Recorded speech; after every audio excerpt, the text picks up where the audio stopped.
सार दैदेननाय बिपिएफआ बेयाव गावसोरनि वार्कारखौ हमथानो माखासे गावसोरनि भटारफोरखौ हमथानोसो गेलेदों होननानै जों खोनादों। कंग्रेसआसो गोदो थगायबोदों ओंखायनो दायो कंग्रेसखौ बयबो रिजेक्ट खालामबाय आरो बिटिआर ओनसोलावथ' कंग्रेस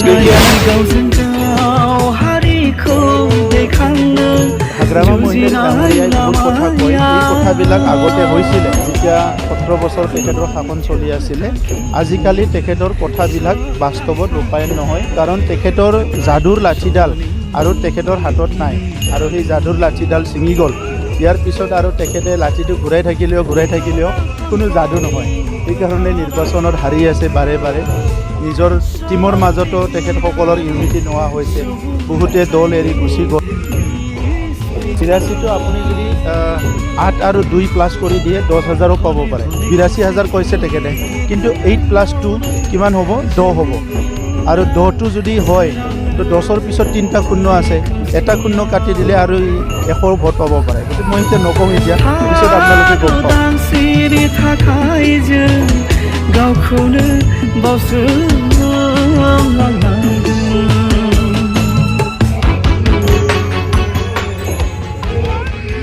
थांनाय बाराव एमएलए इलेक्शनाव जोङो गोबां हाजार भटनि फारागथियाव देरहादोंमोन।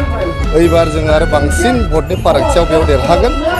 मानोना जोंहा बिपिएफ जोंनि हाग्रामा महिलारि सार दैदेननाय बिपिएफआ बेयाव गावसोरनि वार्कारखौ हमथानो माखासे गावसोरनि भटारफोरखौ हमथानोसो गेलेदों होननानै जों खोनादों। बिथांमोना जोंनो फोरमायहरदों। गतिके जोंनि इपिपिएलनि केन्डिडेटआ देरहाखानाय, बेयाव मोनसे फर्मालिटिनि इलेक्शनल', बेयाव आरो गुबुन माने सिन्था खालामनांगौ गैया। सासे लेखा गोरों मानसि आरो बिथाङा जोबोद भद्र शान्त सुस्थ मानसि। बिथांखौ जाहाथे गोबां बिबाङाव भट होनानै जोंनि एनडिएनि इपिपिएल बिजेपि आरो एजिपिनि केन्डिडेट निर्मल कुमार ब्रह्मआ दाखौ देरहाहोयो। सावरायगासिनो बिपिएल सावरायगासिनो आरो इलेक्सन जोबनायनि उनावबो सावरायगोन। इलेक्सननि सिगांथ' जोबोद मोजां आवगायनानै दङमोन आरो दा इलेक्सननि थाखाय थाबथादों। जिहेतु आं मैया बुंखादों, जों इपिपिएलआबो मोनसे पलिटिकेल पार्टि आरो बिपिएफआबो पलिटिकेल पार्टि। पलिटिकेल पार्टि जायोबा जोङो इलेक्सनखौ गेलेखानांगोन, बेखौ जों बयबो बुजियो।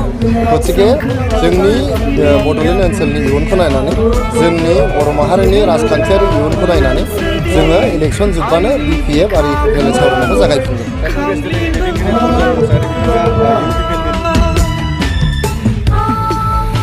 मित्रुजुटनि बिजाथि निर्मल कुमार ब्रह्म बिथाङा एसे आगोलाव नमिनेसन होबाय आरो बिथांनि नमिनेसना एक्सेप्ट जादों। दा बे समाव जों बयबो बेवहाय मोनसे गिदिरथार सुबुं गौमायाव बाहागो लादों आरो निर्मल कुमार ब्रह्म बिथाङा जे गोबां भटआव देरहागोन बियो रोखा जाबाय।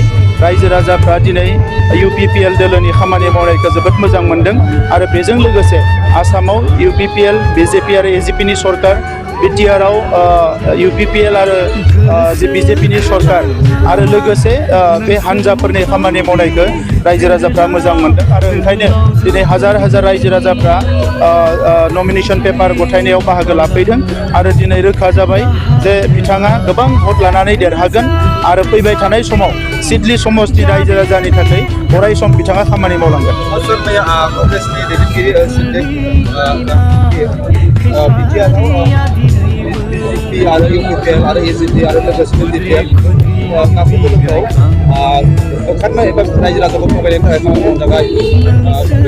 कंग्रेसआसो गोदो थगायबोदों ओंखायनो दायो कंग्रेसखौ बयबो रिजेक्ट खालामबाय आरो बिटिआर ओनसोलावथ' कंग्रेस गैखायानो। थेवबो बिथांमोना बिजाथि होदो जेला आं बिथांमोननोबो बेस्ट अफ लाक होदो। बिथांमोननि बिजाथिया गेलेदों।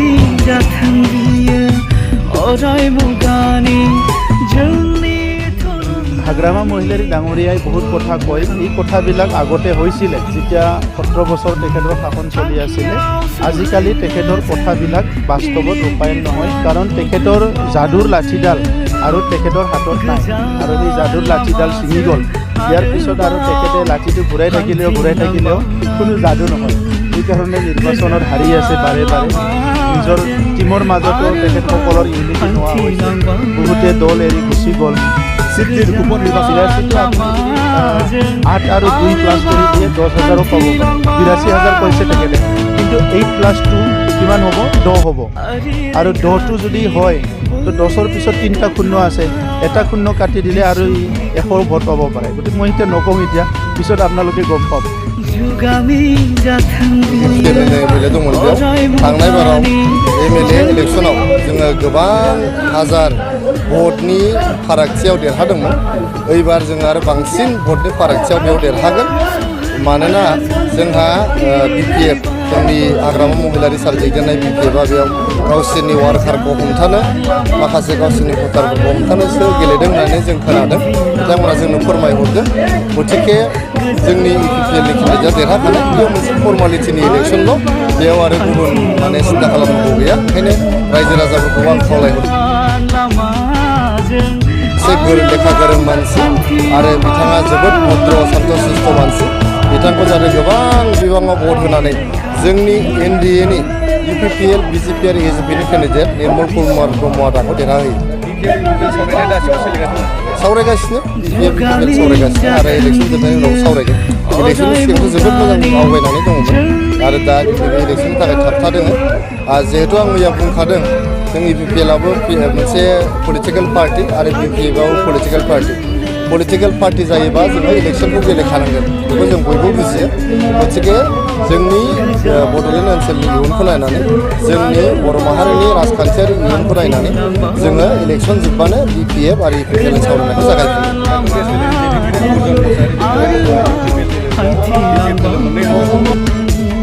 आरो एजिपि मित्रजोटनि बिजाथि निर्मल कुमार ब्रह्म बिथाङा एसे आगोलाव नमिनेसन होबाय आरो बिथांनि नमिनेसना एक्सेप्ट जादों दा बे समाव जों बयबो बेवहाय मोनसे गिदिरथार सुबुं गौमायाव बाहागो लादों आरो निर्मल कुमार ब्रह्म बिथाङा जे गोबां भटआव देरहागोन बियो रोखा जाबाय रायजो राजाफ्रा दिनै इउपिपिएल दोलोनि खामानि मावनायखौ जोबोद मोजां मोनदों आरो बेजों लोगोसे आसामाव इउपिपिएल बिजेपि आरो एजिपिनि सरकार बिटिआरआव इउपिपिएल आरो जे बिजेपिनि सरकार आरो लोगोसे बे हान्जाफोरनि खामानि मावनायखौ रायजो राजाफ्रा मोजां मोनदों आरो ओंखायनो दिनै हाजार हाजार रायजो राजाफ्रा नमिनेसन पेपार गथायनायाव बाहागो लाफैदों आरो दिनै रोखा जाबाय जे बिथाङा गोबां भट लानानै देरहागोन आरो फैबाय थानाय समाव सिडली समष्टि रायजो राजानि थाखाय अराय सम बिथाङा खामानि मावलांगोन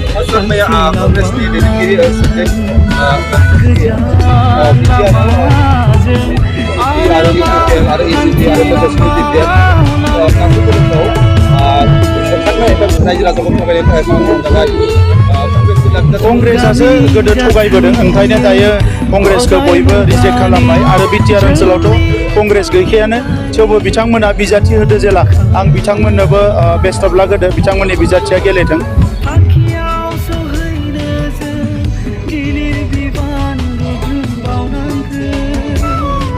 गोजान